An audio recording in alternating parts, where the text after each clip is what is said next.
right, so there we go. There is the painted block, primered, painted and cleared. And then also in between coats, I had the time to clean, primer, paint and clear the oil pan, filter housing, and the timing cover as well. So she's going to look brand spanking new when I get done with this thing.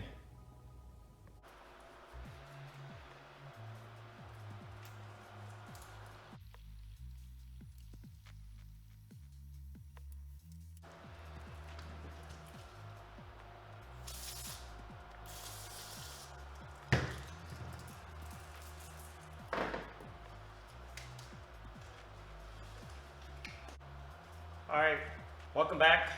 Part 3 of the S52 teardown and rebuild, which now we're at the portion to where it's rebuild time. So it's time to put everything together. So as I was just cleaning my oil squirters, just making sure everything looks good on those, so I cleaned them out.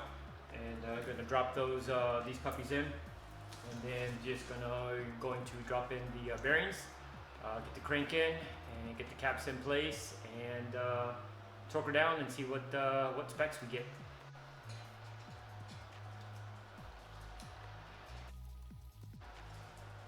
All right, oil squirters are in.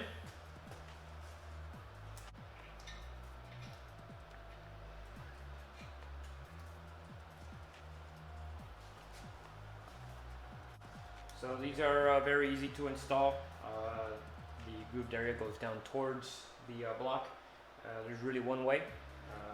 You got the holes and you have the little slot. So.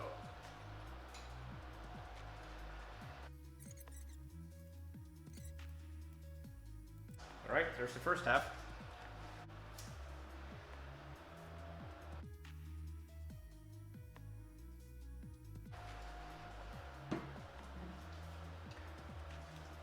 So using Lucas assembly lube.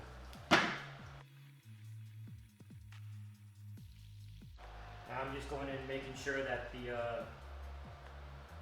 thrust bearing here on the side of this main cap between cylinder 5 and 6 has lube on the side as well.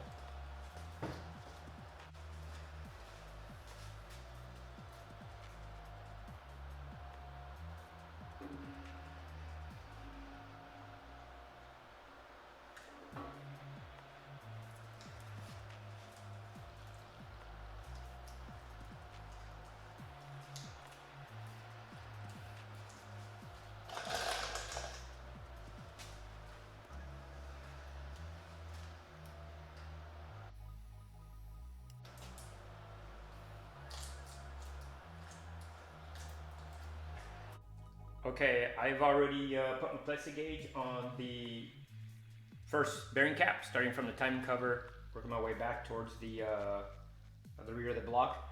And I already pre-lubed my bearing. And I went ahead and already cleaned my ARP studs that are going in, as it's directed as well. And also the direction says lubricate the stud threads, nuts, and washers with ARP Ultra Torque Fastener Assembly Lube that is provided with each kit as opposed to motor oil. Well, let's just say this kit didn't come with one. Luckily for me, I've had a lot of ARP bolts and I have leftover packages, so shame on you, ARP, you left out my lubrication. So I'll go ahead and get started with that. So I'm going to use the OEM bolts to fasten it down, and then I will add my ARPs, and I'll put the studs down. That way the ARP bolts are not going to bind anything up. So.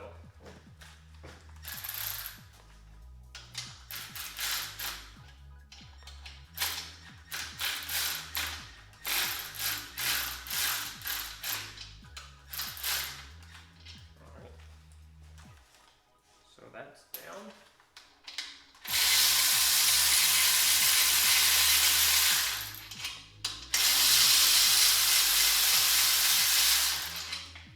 This way I don't have to worry worry about, like I said earlier, my studs kind of hanging up or anything of that sort. So that way it's a smooth application.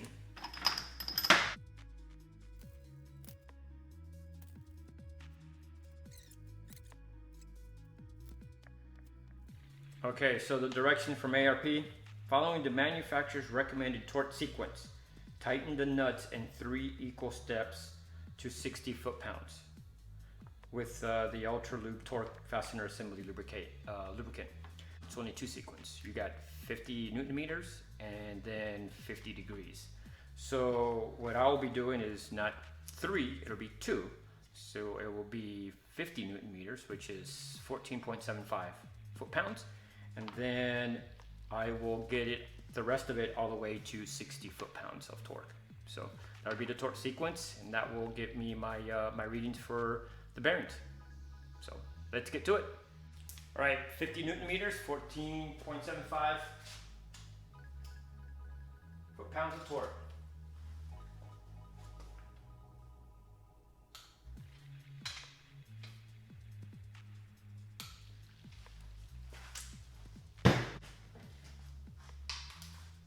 Second step is, or second final step, is up to 60 foot-pounds.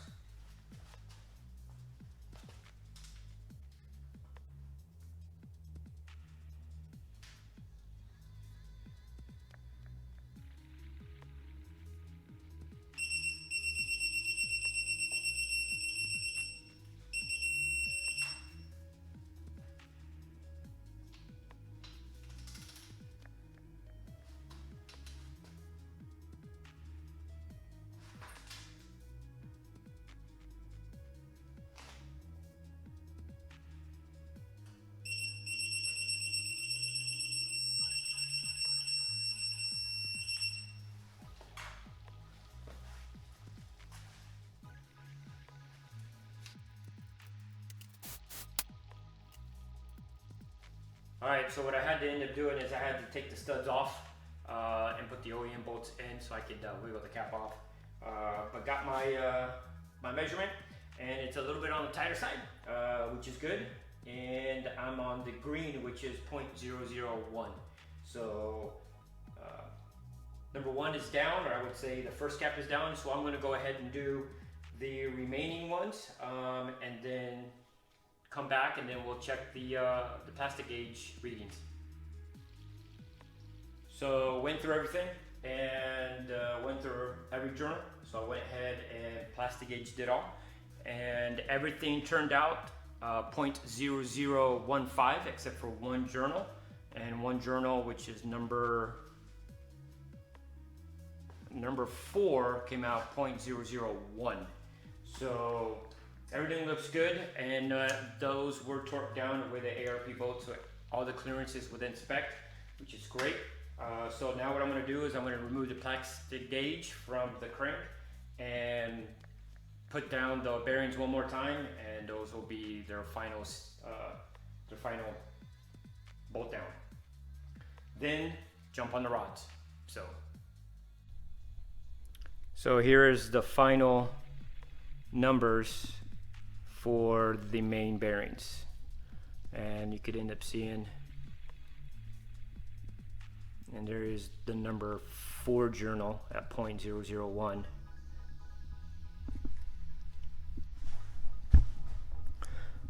All right, so here's on the crank.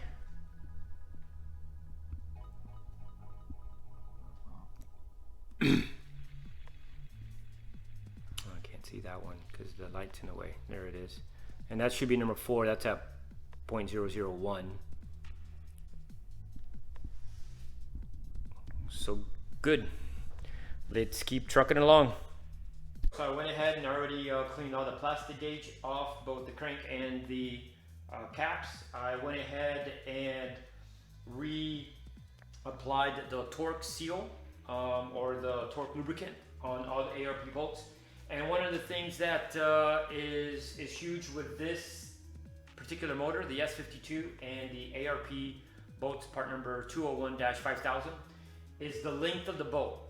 If you look at OEM specs, it calls for this length. So there's always people questioning, are these the correct ones? An option was to purchase the ones for the S54, but that was something that I just totally forgot about. So when I went ahead and started ordering on my parts, all I did was type in S52, E36, and that's what I've got. And I didn't even think about it until I started going through the process of, okay, this is what I'm going to do. And I actually tightened one down when I was doing the bearing clearance, and that's when it dawned on me. I remember there was an issue with this, but it's not really much of an issue. What it is it's just these are studs being put into place where there's a bolt. So to get the same depth of what the bolt would be when it's torqued, you would back the actual stud to be even with the top face of the nut itself. Then you just screw down the stud until it meets, and then you do your torque sequence. There are some people that remove the washers. I want to have washers there. The only journal that's not going to have washers is going to be here where the bracket for the oil pump is at. This is the only one that's not going to have washers. So I did that before with my other my other M50 motor. So I'm going to go ahead and start the torque sequence and get that ball rolling, 50 Newton meters, and then top it off with 60 foot-pounds. We're going to go ahead and get started.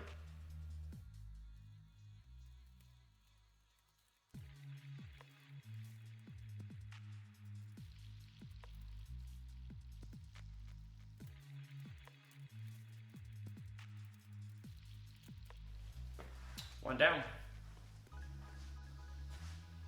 So I'm going to use my regular torque wrench, as I was using this previously and I wasn't really getting the readout I was getting the first time I used it. So on the torque setting, it kept bouncing back and forth, and so I'm just going to go with my trusty old one. Now I'm at the 60 foot-pounds is where I'm at. So again, I'm going to start from the center and work my way out.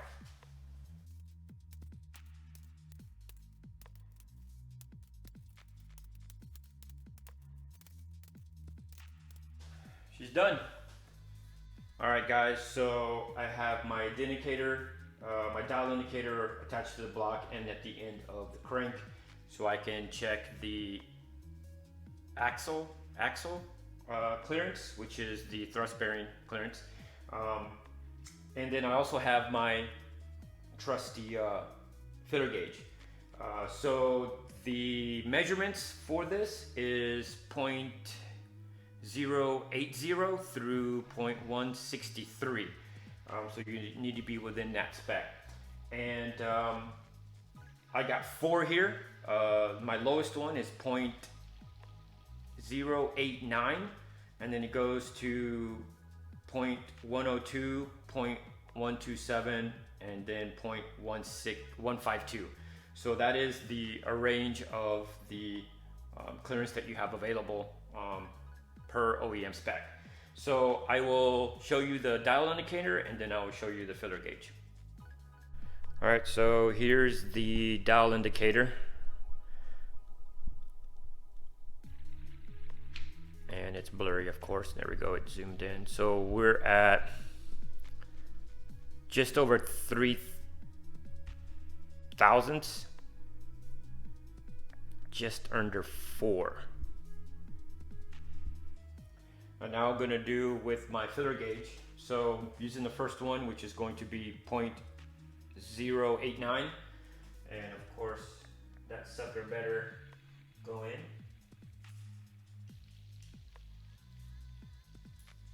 Good. So now move over to the 0.102.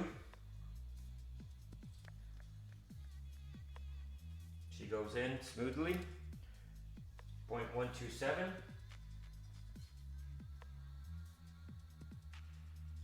And this one's a little snug. I can't get it all the way in. And then I try the big one, which of course 152, it will now go in. So I'm at snug at 1.27 millimeters, which comes out to 0.005. That's a little tight. I can barely get the tip in, and then you're at 0.102 millimeters, which is right at 0.004.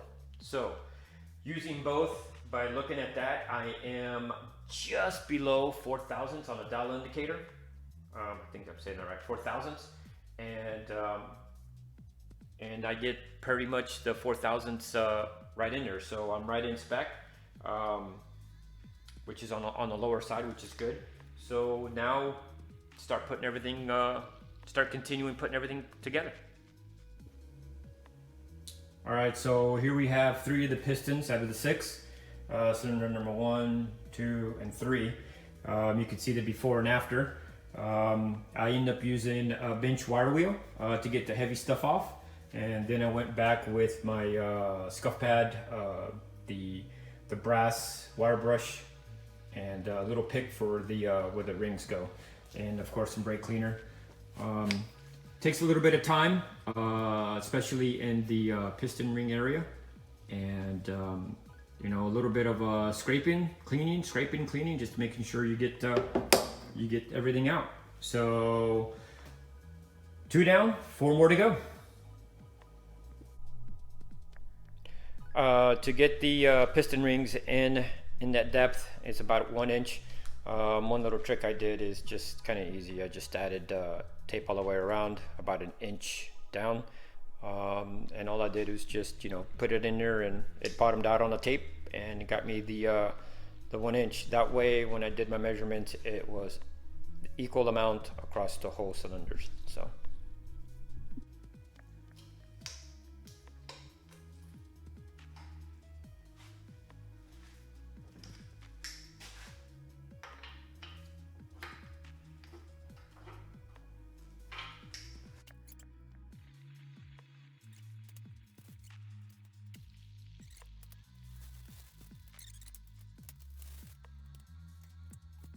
Okay, so I have gotten already pistons 1, 2, and 3 installed with the main the rod bearings as well.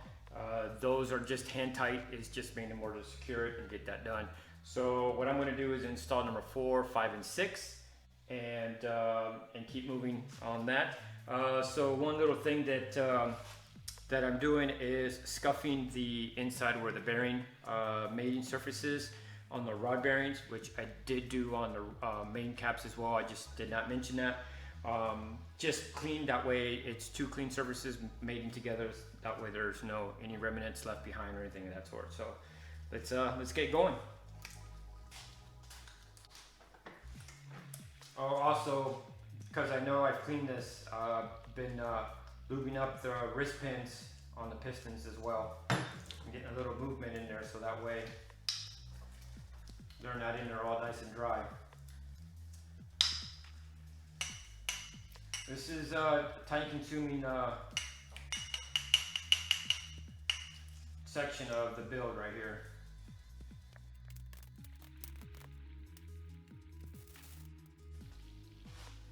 So I've been clocking with the arrow going towards the front timing cover, my oil ring facing the exhaust side, the opening here, and then the other 2 oil rings, the bottom and top ones, I've been clocking on the intake side, and then been clocking the second and top piston on the exhaust side at in between the wrist pin and the section, which I'll show you in a minute. So the oil scraper ring needs to go in first.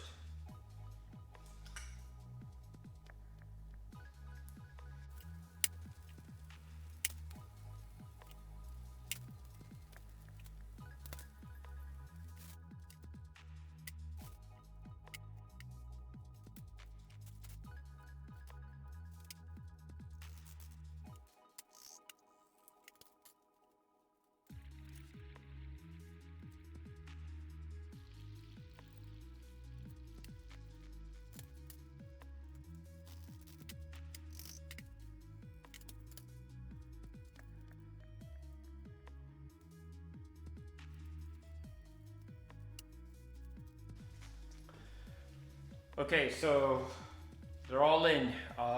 Everything's hand tight on the rod bearings. So what I'm going to end up doing is going through and starting to plexi gauge them to see where we're at on specs. Need to be following the same thing as the standard ones that I took off.